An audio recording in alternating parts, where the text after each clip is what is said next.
Assalamualaikum warahmatullahi wabarakatuh. Selamat pagi, semoga kalian semua selalu dalam keadaan sehat walafiat. Pada pertemuan kali ini kita akan belajar mengenai konten manajemen sistem atau disingkat menjadi CMS. Jika di pertemuan sebelumnya kita sudah membahas tentang web browser, hari ini kita akan membahas tentang CMS. Nah, sebelum kita masuk ke materi, pernahkah Anda berpikir proses apa saja yang terjadi pada saat Anda mengakses halaman website? Nah, saya yakin hampir semuanya sudah pernah mengakses halaman website ketika mungkin mencari informasi-informasi yang ada di internet, membuka sebuah situs. Nah, di situ ada sebuah proses yang terjadi, namun saya yakin banyak yang tidak terpikirkan proses apa saja yang terjadi pada saat Anda mengakses halaman website. Nah,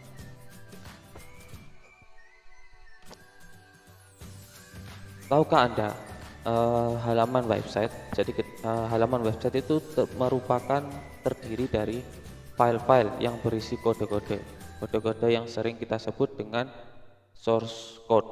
Nah, source code apa? Kurang lebih seperti ini.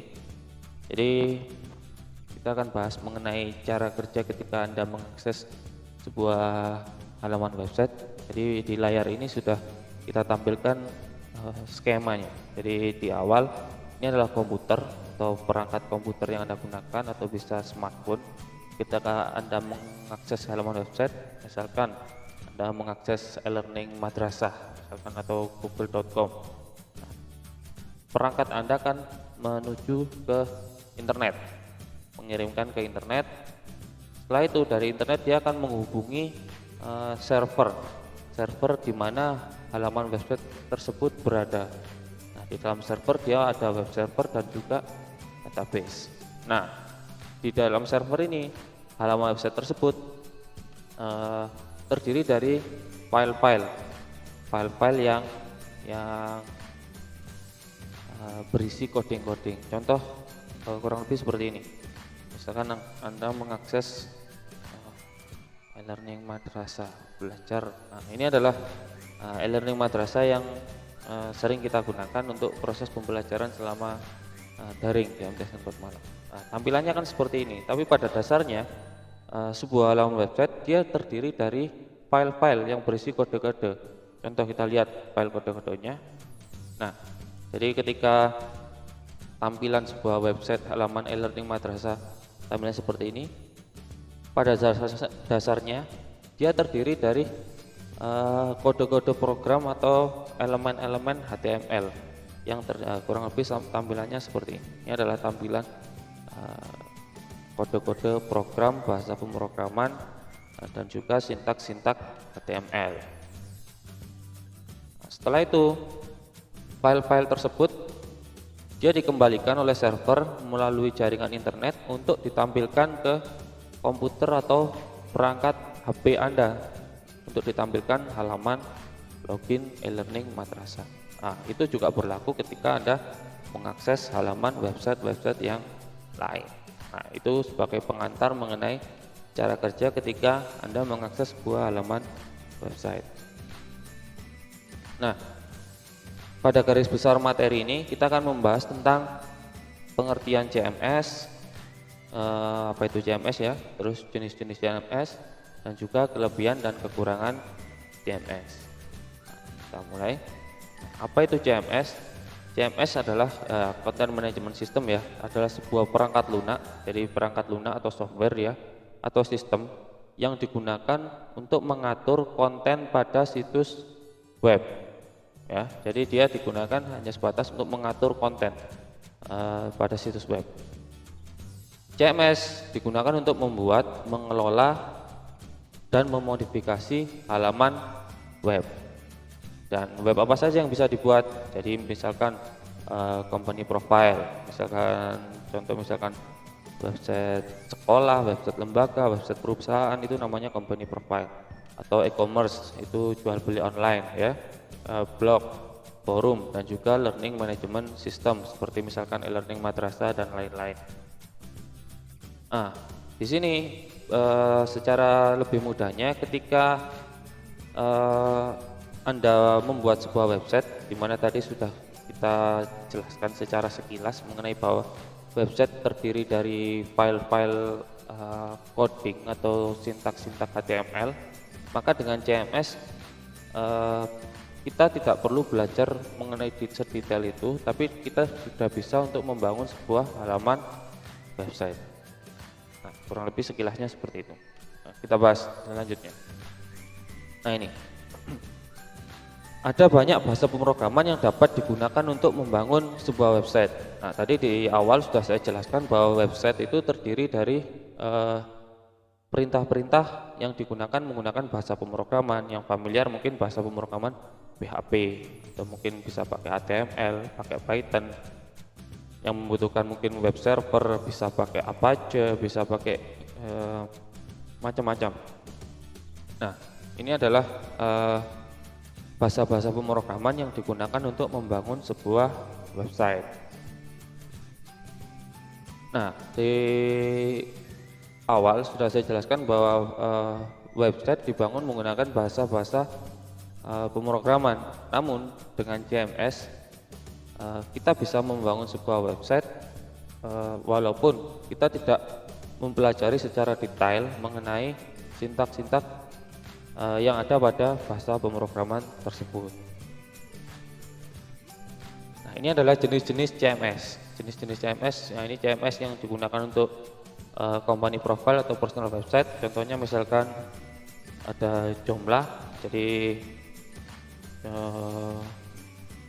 misalkan kita buka Joomla. Nah, ini Joomla. CMS Joomla bisa kita download ya di halaman websitenya. Joomla, ada juga WordPress.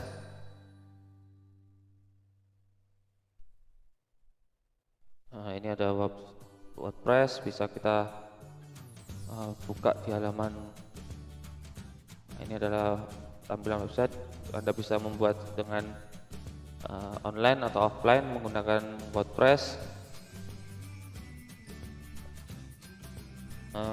Fungsinya adalah untuk membuat website pribadi. Nah, di CMS dia memiliki banyak fitur-fitur yang masing-masing CMS memiliki kelebihan dan kekurangan masing-masing. Nah, ini CMS untuk online shop atau untuk e-commerce, bisa ada PrestaShop, Magento, Drupal, dan lain-lain. Dia digunakan untuk membuat website yang menjual produk dan jasa. Untuk forum bisa pakai PHP, BB5, vBulletin, dan lain-lain. Dia digunakan untuk membuat forum. Nah, ini manfaat yang utama dari CMS. Berkali-kali tadi sudah saya singgung. CMS memberikan kemudahan untuk Anda membuat halaman website yang menarik tanpa harus memahami cara membuat website dari awal. Dimana tadi saya singgung cara membuat website dari awal adalah dengan menggunakan perintah-perintah sintak atau coding yang terkait dengan bahasa pemrograman. Jadi Anda tinggal drag and drop, tinggal memilih template, tinggal memilih plugin, menu. Jadi Anda bisa menggunakan CMS tersebut untuk membangun sebuah halaman website. Walaupun Anda tidak paham 100% mengenai bahasa-bahasa pemrograman yang digunakan untuk membangun halaman website. Nah, kelebihan dari CMS, pengguna tidak perlu merancang, mendesain, dan coding. Jadi Anda tinggal yang pertama mungkin menginstalasi, menentukan tema, memilih template, memilih plugin yang akan kita pakai. Jadi itu lebih efisien karena Anda tidak perlu mendesain dan coding itu istilah untuk memasukkan perintah-perintah kode dalam bahasa pemrograman. Anda tidak perlu melakukan itu karena ini merupakan kelebihan dari CMS dan kemudahan dan cepat. Jadi ini tidak perlu belajar bahasa pemrograman. Yang ketiga, pemisah konten mudah. Jadi kita mudah dalam menambah fitur dan halaman website. Jadi menambahnya dengan apa? Misalkan dengan plugin, misalkan dengan tema yang baru. Jadi kita tidak melakukan coding dari awal. Itu kelebihan dari CMS. Ini mudah, masih di kelebihan CMS. Selanjutnya adalah mudah saat maintenance. Jadi biasanya di CMS itu ada pembaruan versi terkait dengan aplikasi yang kita gunakan. Jadi misalkan Anda menggunakan CMS WordPress, jadi ketika Anda install versinya masih sekian, nanti ketika sudah Anda gunakan ternyata ada pembaruan. Jadi itu pembaruannya bisa sangat mudah tanpa Anda harus merubah sintak-sintak yang ada di halaman website Anda. Selanjutnya, mudah dalam merubah desain. Mudah dalam merubah desain karena kebanyakan desain yang ada di CMS sudah include menggunakan template. Jadi kita hanya memilih template, selanjutnya dimodifikasi. Jadi merubah desainnya sangat mudah. Yang ketiga, tampilan CMS. Dia